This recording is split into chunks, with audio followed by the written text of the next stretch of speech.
नमस्कार। मेरा नाम पंकज मिश्रा है और आज मैं आप लोगों से कुछ उन महत्वपूर्ण सवालों पर चर्चा करने जा रहा हूं जिनको कि डायरेक्ट सेलिंग और नेटवर्क मार्केटिंग में अक्सर सुना जाता है।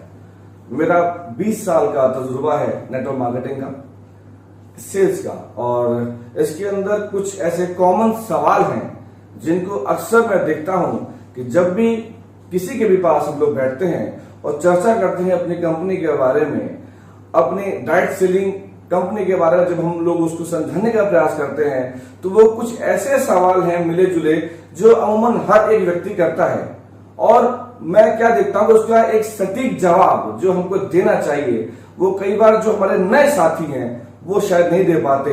इसके लिए एक ऐसा तजुर्बा जिन लोगों के पास होता है वो लोग उन जवाब को बहुत अच्छी तरीके से देते हैं और उनके पास वो सेल कन्वर्जन भी ज्यादा होती है। तो आज मैं आपसे चंद सवालों का आपको जवाब दूंगा और सवाल भी आप तक पहुंचाऊंगा, और आपको महसूस होगा सुनने के बाद कि शायद यही तो सवाल थे यार जिनका जवाब हमको नहीं मिल पा रहा था। तो जो सबसे पहला सवाल जो आता है जब आप किसी नए प्रोस्पेक्ट के पास जाते हैं, जब आप उससे बात करते हैं, अपना प्रेजेंटेशन पूरा दे देते हैं, तो वो सवाल क्या करता है? सबसे पहला उसके अंदर एक डाउट क्या आता है? सबसे पहला आता है उसके अंदर एक शंका, वो आती है कि लोग क्या कहेंगे।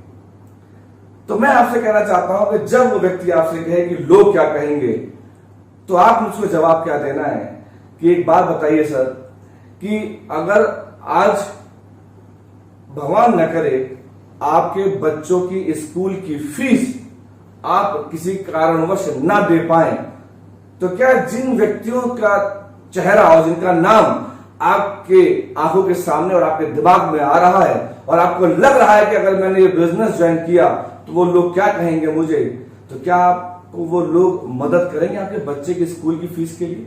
भगवान ना करे कल को आपके घर में किसी की तबीयत खराब हो जाए और वो हॉस्पिटलाइज हो जाए, वो अस्पताल में हो, तो क्या वो आपको हॉस्पिटल में आपके हॉस्पिटल का बिल देने के लिए क्या वो आएंगे? शायद नहीं। क्या आपकी आज नौकरी छूट जाए किसी वजह से, तो क्या वो आपका सीवी या आपका बायोडाटा किसी अच्छी कंपनी में फॉरवर्ड करेंगे? शायद नहीं। तो आखिर ये बात अपने आप में निरर्थक है। हम अनायास में ही उन लोगों के बारे में सोचते हैं जो लोग हमारे बारे में नहीं सोचते। तो इस सवाल को अगर आप सोचते हैं या कहते हैं तो आप कहीं ना कहीं अपनी कामयाबी के आड़े खुद ही आ रहे हैं। दूसरा सवाल मेरे दोस्त क्या आता है, कई बार क्या लोग पूछते हैं कि अगर मैं फेल हो गया तो? देखिए, मैं आज जो बात करूंगा सच्चाई की बात करूंगा, और जब सच बात मैं आपसे करूंगा तो थोड़ी कड़वी भी हो सकती है। जब मैं बात आपसे करूंगा कि कहीं आपके मन में सवाल आए कि कहीं मैं फेल हो गया तो क्या होगा, तो मैं जानना चाहता हूं कि साहब, क्या आप एक ड्रीम हाउस में रह रहे हो अपने, जो आपका सपना था कि मेरे पास ऐसा घर होना चाहिए, क्या वाकई में आप एक ऐसे घर में रह रहे हैं? शायद नहीं। क्या आपके बच्चे एक ड्रीम स्कूल में पढ़ाई कर रहे हैं जहां पर आपने सोचा था कि यार मेरे बच्चे ऐसे स्कूल में पढ़ने चाहिए? शायद नहीं। क्या आप किसी ड्रीम कार को ड्राइव कर रहे हैं जो आपका सपना था कि मैं आज एक ऐसी कार में चलूंगा जो मैंने बचपन से सपना संजोया हुआ था? शायद नहीं। तो मेरे दोस्त, बड़े कड़ी बात कहने जा रहा हूं कि आप तो ऑलरेडी फेल हैं, तो आपको फेल होने का डर नहीं होना चाहिए। कहते हैं साहब कि अगर हम उस चीज की चिंता कर रहे हैं जो चीज हमारे पास है ही नहीं, तो हम व्यर्थ में समय खराब कर रहे हैं। मैं आपसे ये कहूंगा कि आपको फेल होने की चिंता नहीं करनी। जब आप उस कार्य को करेंगे, वो हो पाएगा या नहीं हो पाएगा, हम तब डिसाइड करेंगे कि आप सफल हुए या असफल हुए। उस काम को करने से पहले ही अगर आपने अपने माइंड में, अपने दिमाग में इस सवाल को लेकर के आ गए कि कहीं मैं फेल हो गया तो शायद शुरुआत करने में आपको दिक्कत आए।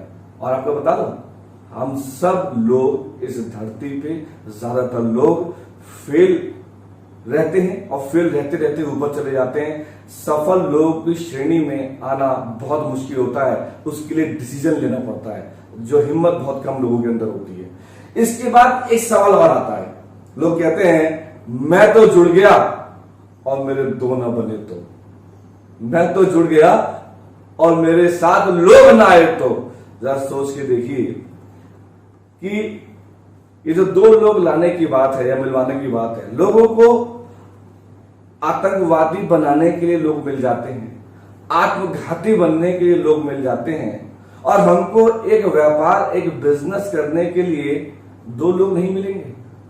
अगर ये सवाल आपके मन में आ रहा है तो मेरा सवाल आपसे एक और है कि आपने अपने जीवन के पिछले 25 साल, 30 साल, 40 साल या 50 साल, जो भी आपने आज जिंदगी जी, जितनी भी आपकी आज उम्र है, आपने इतनी उम्र में किया क्या कि आपके को दो लोग विश्वास करने वाले नहीं हैं जिनको हम इस प्रेजेंटेशन को दे सकें, जिनको हम इस बिजनेस के बारे में बता सकें। और मेरे दोस्त, सच्चाई तो ये भी कहती है कि जब इंसान इस धरती को जिस दिन छोड़ता है, जिस दिन उसकी सांसें छोड़ती हैं, उस दिन भी उसको 4 लोगों की आवश्यकता होती है। और जब उस दिन 4 लोग मिल जाते हैं तो जिंदगी में 2 लोग क्यों नहीं मिलेंगे, ये सोचने की बात है साहब। इसके साथ साथ एक सवाल और लोग कहते हैं, वो सवाल कहते हैं कि सब लोग हमारे साथ नहीं जुड़ेंगे। क्या कहते हैं, मुझे कई बार बड़ी हंसी आती है, कहते हैं यार अगर ये सभी लोग जुड़ते हुए चले गए तो इस धरती पे लोग कम पड़ जाएंगे। इस प्रकार के सवाल करते हैं क्योंकि उसका मकसद क्या है कि आपको किसी भी तरीके से मना कर देना इस बिजनेस के लिए, अवॉइड कर देना, टाल देना, आपको किसी वजह से यहां से उठा देना और उसको कल पर बात टाल देना। इसलिए उस प्रकार के सवाल करता है। तो क्या सवाल करता है कि सब लोग हमारे साथ नहीं जुड़ेंगे। मैं आपका जवाब देता हूं और आपने क्या जवाब देना है। सच्चाई तो यह है कि सब लोग जुड़ने भी नहीं चाहिए, क्योंकि मैं आपको बताऊं, जब मैं स्कूल में पढ़ाई करता था तो हमारे इंग्लिश के टीचर आते थे साहब, जो हमारे अध्यापक थे इंग्लिश के। तो जब वो पढ़ा रहे होते थे तो मैंने क्या देखा कि वो कभी भी किसी को ना डांटते थे ना मारते थे, चाहे क्लास में लोग शोर मचा रहे हैं, चाहे एक दूसरे को तंग कर रहे हैं, चाहे वो आवाजें निकाल रहे हैं। तो क्या हुआ, हम लोग तंग कर रहे थे अपने आगे वाले डेस्क पे बैठे हुए किसी विद्यार्थी साथी को अपने। तो उसने आगे शिकायत की हमारे उस टीचर से कि सर ये पीछे बैठे हुए फला व्यक्ति मेरे को तंग कर रहा है और मैं पढ़ाई करने में मुझे दिक्कत हो रही है। तो उस टीचर ने क्या कहा, आज भी उस अध्यापक की बात मुझे याद आती है। उन्होंने क्या कहा कि बेटा उनको तंग करने दो, क्योंकि अगर वो भी पढ़ लेंगे और उन जैसे लोग भी पढ़ लेंगे तो उसका मतलब तो यह हुआ कि सारे लोग क्लास में जो बैठे हैं सबके सब लोग अव्वल दर्जे की पढ़ाई कर लेंगे। और जब ये अव्वल दर्जे की पढ़ाई करेंगे तो सबके सब लोग बहुत बड़े बड़े अफसर और सफल और धनवान लोग बन जाएंगे। तो इस धरती के ऊपर जो और भी सारे काम हैं, जो मैनुअल वर्क है, उसे कौन करेगा। मैं आपको बताना ये चाहता हूं। ये उदाहरण मैंने क्यों दिया, ये वो उदाहरण था जो आप बीता था साहब मेरे साथ, मेरे जीवन में। मैं बताना आपको चाह रहा हूं कि सब लोग आपके साथ नहीं जुड़ेंगे। मान लेते हैं कि आपने इन 100 लोगों ने अपने साथियों को बुलाया, और जब उनको बुलाया तो और वो सब के सब लोग को अगर बुला लिया तो वहां जगह ही नहीं रहेगी। किसी सेमिनार हॉल में उनको बैठाने की जगह नहीं रहेगी, और सब लोग आ जाएंगे अगर, और सब लोग जुड़ जाएंगे तो शायद कोई भी कंपनी इतने सारे लोगों को प्रोडक्ट भी नहीं दे पाएगी। तो ये सच्चाई है, नेटवर्क चलता ही ऐसे है, कुछ लोग जुड़ते हैं और कुछ लोग नहीं जुड़ते हैं। हमें इसके साथ आत्मसात होना पड़ेगा, क्योंकि यह कड़वा सच है। केवल इस बिजनेस का नहीं, दुनिया के हर काम के अंदर सब लोग नहीं जुड़ते हैं साहब। आप देखें, अभी किसान आंदोलन चल रहा है वर्तमान समय में, क्या सारे के सारे किसान उस आंदोलन के अंदर बैठे हुए हैं? शायद नहीं। क्या सारे के सारे किसान धरना प्रदर्शन कर रहे हैं? शायद नहीं, क्योंकि सब लोग अगर धरने पे और आंदोलन पे लग जाएंगे तो खेत में काम कौन करेगा? आपके घर में जो सब्जियां पहुंच रही हैं वो कैसे पहुंचेंगी? तो इसलिए सब लोग कभी भी नहीं जोड़ते हैं। इसके बाद अगला सवाल ये आता है कि लोग एक्सक्यूज बहुत देते हैं, बहाने बहुत मारते हैं कि मेरे पास पैसे नहीं है और मेरे पास समय नहीं है। लास्ट क्या बोलता है कि ना मेरे पास पैसे हैं ना मेरे पास समय है, तो मैं ये काम नहीं कर पाऊंगा। शायद आपको मेरी बात सुन के बड़ा अच्छा लग रहा होगा, क्योंकि यही सवाल है जो डायरेक्ट सेलिंग में अक्सर हमें सुनने को मिलते हैं। देखिए साहब, मैं की बात कहता हूं, आप उनसे ये पूछिए कि मैं मानता हूं कि आपके पास समय नहीं है, मैं मानता हूं आपके पास पैसे नहीं है, पर जानना ये चाहता हूं साहब कि समय का भी ना होना और पैसे का भी ना होना, ये दोनों के दोनों बहुत गंभीर समस्या है। अगर आपकी उम्र के इस पड़ाव में अगर आज जो भी लोग 25 साल से ऊपर, 30 साल के ऊपर, 40 साल के ऊपर यहाँ पर अगर हैं, जिससे आप बात कर रहे हैं उसकी उम्र अगर 30-35 साल, 40 साल से ऊपर की है और वो ये कहता है कि मेरे पास समय नहीं है, तो आप उससे सवाल कर सकते हैं, सर बिल्कुल आपकी बात मान सकता हूँ, समय नहीं होगा आपके पास, लेकिन अगर आपके पास समय नहीं है तो क्या आपके पास पैसे हैं? तो साहब कई लोगों के पास पैसा है लेकिन समय नहीं है। इन दोनों ही सूरतों के लिए हमारा बिजनेस बिल्कुल फिट होता है साहब। उसको ये बताइए कि यहाँ पर समय भी मिलता है और पैसा भी आता है। आप आइए इस बिजनेस में, यहाँ पर ये दोनों की दोनों चीजों की आजादी आपको मिलती है, टाइम फ्रीडम भी मिलता है और आपको फाइनेंशियल फ्रीडम भी यहाँ से मिलता है। इसके साथ साथ लोग कहते हैं कि यार हम लोगों को ना सेमिनार में, मीटिंग में बुलाते हैं, जो लोग जुड़ जाते हैं हमारे साथ, कई बार वो क्या सवाल करते हैं कि हम सेमिनार मीटिंग में लोगों को बुलाते हैं साहब, लेकिन लोग आते नहीं है। हम सुबह से फोन कर रहे हैं, 4 दिन से फोन कर रहे हैं। इसके अंदर एक समस्या है, मुझे जो लगता है, या तो आपकी छवि समाज के अंदर इतनी अच्छी नहीं जितनी होनी चाहिए थी, जिससे कि लोग आप पे विश्वास कर सकें एटलीस्ट उस सेमिनार में आने के लिए। और दूसरा सवाल ये आता है कि सब के सब लोग अगर सेमिनार हॉल में आएंगे तो सेमिनार हॉल में जगह भी नहीं रहेगी। तो कहीं ना कहीं इस बिजनेस के अंदर जो एक फॉर्मूला है, वो फॉर्मूला क्या आता है? फॉर्मूला आता है 4x4x4, 4x4x4 का फॉर्मूला है। अगर मैंने इस फॉर्मूले को आपको समझा दिया और आप समझ गए तो शायद आप पूरे पूरी कहानी को समझ जाएंगे कि लोग मीटिंग में क्यों नहीं आते हैं, और आते हैं तो कितने जोड़ते हैं और कितने नहीं जोड़ते। ये जो 4x4x4 का फॉर्मूला है वो ये है कि जब आप 4 को बुलाओगे तो 1 आएगा, 4 आएंगे तो 1 जुड़ेगा, और 4 ज्वाइन करेंगे तो 1 काम करेगा। यानी कि 4x4x4 इज इक्वल टू कितना होता है? 64, 64 होते हैं। यानी कि 64 लोगों के आने पर, 64 लोगों के आपके साथ ज्वाइन करने पर एक व्यक्ति आपको मिलेगा एक्चुअली में काम करने वाला। इस फॉर्मूले को कहा जाता है 4x4x4 फॉर्मूला।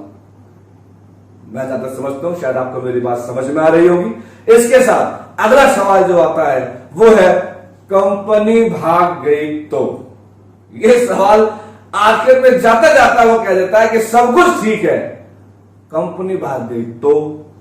कहते हैं कि दुनिया में कैंसर का इलाज है और बहुत सारी बीमारियों का इलाज है, कहीं ना कहीं कोरोना जैसी बीमारी का भी इलाज ढूंढ लिया गया है, वैक्सीनेशन ढूंढ ली गई है, लेकिन तो नाम की ऐसी बीमारी है, किसी भी काम के आगे तो लगा दीजिए वो काम खत्म हो जाता है। लेकिन फिर भी सवाल तो सवाल है, जवाब देना पड़ेगा। कंपनी भाग गई तो का जो सवाल का जो जवाब है मैं समझता हूं आप कैसे कह सकते हैं। मान लेते हैं, फर्ज करते हैं कि आपने बाटा की दुकान पर आप गए और आपने 1000 रुपए वहां पर दिए, और 1000 रुपए आपने दिया, आपको एक जूता मिल जाता है, एक जोड़ी जूता मिल गया। मैं कहता हूं कि आपने पैसा दिया, पैसा दुकानदार के पास चला गया और जूता आपके पास आ गया। उसके बाद वो दुकान बंद हो जाए, शिफ्ट हो जाए या कहीं चला जाए, पर जूता तो आपके पास आ गया, आपके पास आपका बिल आ गया, तो आपके पास बचा क्या?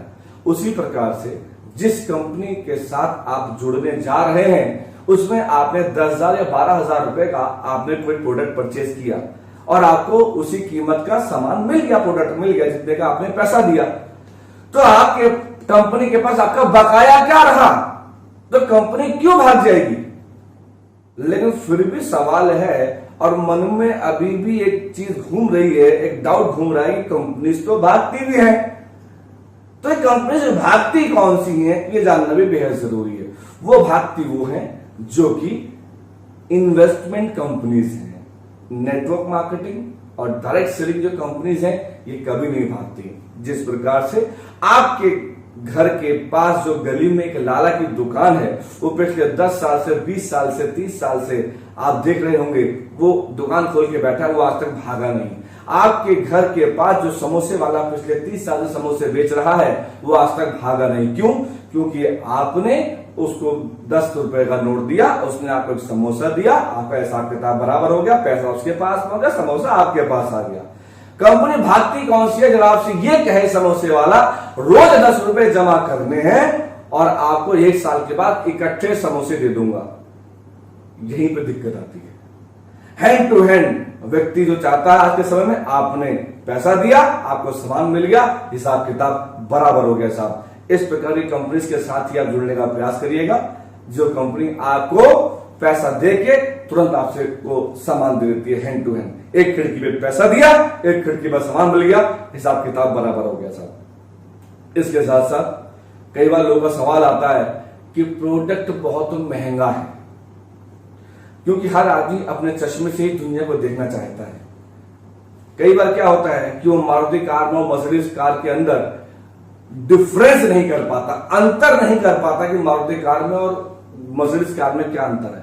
मारुति कार भी उसके लिए 4 पहिए की है और मर्सिडीज कार भी उसके लिए 4 पहिए की है, लेकिन फिर भी हम प्रोडक्ट यहां पर जो परचेज करते हैं, बेसिकली प्रोडक्ट परचेज नहीं करते, उस प्रोडक्ट के आप लोग फायदे परचेज करते हैं। जो प्रोडक्ट आप परचेज कर रहे हैं, मार्केट में जो उसका रेट है, वो उसके अगर आसपास आपको वो कंपनी सामान दे रही है, तो आप बिल्कुल सही कंपनी में काम कर रहे हैं, बिल्कुल सही कंपनी में जुड़ने जा रहे हैं, बिल्कुल सही प्रोडक्ट की चूजिंग आपने की है साहब। अगर वो टेस्टेड और प्रूव्ड है, उसकी R&D हो रखी है और एक बहुत पुराना प्लेटफॉर्म है, अगर आप वहां पर प्रोडक्ट को परचेज करते हैं तो साहब प्रोडक्ट बिल्कुल भी महंगा नहीं है। उस प्रोडक्ट के माध्यम से, और एक बात और ध्यान दीजिएगा, अगर आपने कहीं सेल में या सस्ते में कपड़ा कहीं खरीदते भी आए हैं अभी तक अपने जीवन में, तो आपको सिर्फ और सिर्फ कपड़े ही मिले हैं। लेकिन अगर आपने जीवन में एक बार डायरेक्ट सेलिंग कंपनी के अंदर कोई कपड़ा आपने अपने मनपसंद का या नापसंद का, सस्ता या महंगा आपने खरीद भी लिया, और वो कंपनी ये दावा जरूर करनी चाहिए कि जीवन में एक ही बार आपको पैसे लगाने और एक ही बार परचेज करना है। अगर आप खरीद भी लेते हैं तो आपको वहां से अपॉर्चुनिटी भी मिलती है और आपको वहां से पैसे कमाने का जरिया मिलता है। आप कमीशन मिलना उस दिन से आपको शुरू हो जाता है। तो यहाँ पर प्रोडक्ट महंगा नहीं है, अपनी सोच को सही करें, केवल सोच सही होगी तो प्रोडक्ट आपको सस्ता लगेगा साहब। इसके साथ साथ लोग आखिर में एक सवाल और कर देते हैं, लोग कहते हैं कि मैं तो जुड़ जाऊंगा, लेकिन मेरे साथ मेरे यार दोस्त रिश्तेदार, चाचा मामा फूफा बहन बहनोई अड़ोसी पड़ोसी, ये लोग मेरे साथ नहीं जुड़ेंगे। सच्चाई है साहब, बिल्कुल सही सोच रहे हैं आप। वो आपके साथ जुड़ने भी नहीं चाहिए। पता है क्यों? आपने ऐसा क्या प्रूफ करके दिखाया उनको कि वो आपके साथ जुड़े? आपने ऐसा कौन सा कारनामा किया? देखिए साहब, जीवन में हमेशा प्रूव करना पड़ता है साहब, और जो प्रूव नहीं करेगा उसको हमेशा प्रूव करने की दरकार होती है, प्रमाणित तो करना पड़ेगा। आपको ऐसे लोगों को अपने बिजनेस में लाने के लिए, अपने बिजनेस में ज्वाइन कराने के लिए आपको एक हिम्मत दिखानी होगी। सबसे पहले कुछ ऐसा करके दिखाना होगा, एक मकाम पे पहुंचना होगा, एक अर्निंग करनी होगी, जिससे कि आप उस अर्निंग को उनको दिखा सकें कि मैंने एज ए पार्ट टाइम में इस काम को किया, या मैंने फुल टाइम इस काम को किया, या मैंने इतने घंटे का समय देकर इस बिजनेस को मैंने चूज किया, इसको अडॉप्ट किया, इसको एक्सेप्ट किया, और आज मेरे साथ ये इनकम हो रही है। अगर आप अपना प्रूफ लेके वहां पर बैठते हैं तो वो आपकी बात को जरूर सुनेंगे। सबसे पहले आपको प्रूफ करने के लिए तैयार होना पड़ेगा। उसके बाद आपके सारे के सारे लोग, सारे रिश्तेदार जिनके नाम आप लेते हैं, वो आकर भागते हुए ज्वाइन करेंगे साहब। इसके साथ साथ एक सवाल आता है उन लोगों का जो जुड़ जाते हैं। वो क्या कहते हैं कि सारे काम मैं ही क्यों करूं? प्लान भी मैं दिखाऊं, फॉलोअप भी मैं करूं, सेमिनार हॉल के सारे अरेंजमेंट भी मैं करूं, टेबल कुर्सी चेयर मैं लगाऊं, माइक मैं लगाऊं, कैमरा मैं लगाऊं, लैपटॉप मैं लगाऊं, मैं ही क्यों लगाऊं? क्या ये पैसा अकेले मुझे कमाना है? जी हां साहब, सच्चाई है कि ये पैसा आपको कमाना है। संघर्ष और मेहनत ये दोनों के दोनों आपके साथ चलेगी साहब, क्योंकि अगर सपने आपके हैं तो संघर्ष भी आपका होगा और मेहनत भी आपकी होगी। आपको काम करना होगा, और इन चीजों से घबराइए मत। जो इससे घबरा गया वो पैसा नहीं कमा पाएगा, वो कामयाब नहीं हो पाएगा। ये सारे काम आपको करने हैं, और नहीं आते तो सीखने पड़ेंगे।